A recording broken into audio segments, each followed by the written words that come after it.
So before the break, I was asking Chidiogo what her dad was like being the husband of Madame Dora Akunyili. What was he like? How did he take it all? Being an Igbo man too. Mm. So it's interesting when I was interviewing people for this book, so many people say, Your father was amazing.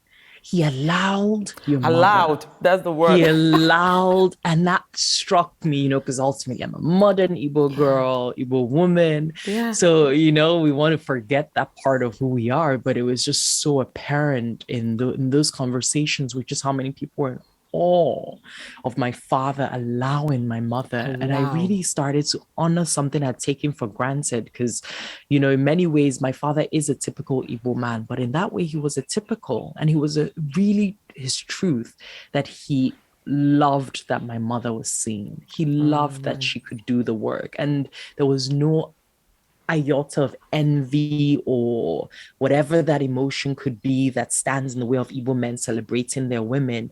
It wasn't there. And if on the opposite, on the contrary, he held her up.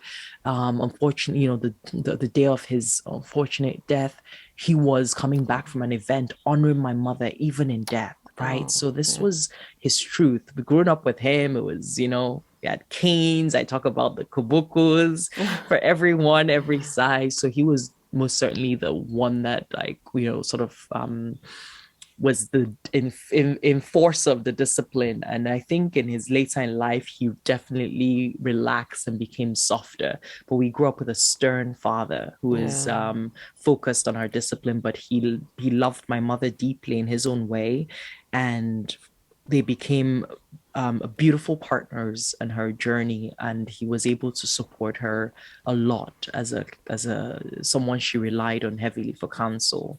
And I'm really grateful that he could have been that husband to her. Amazing. It's incredible. Well,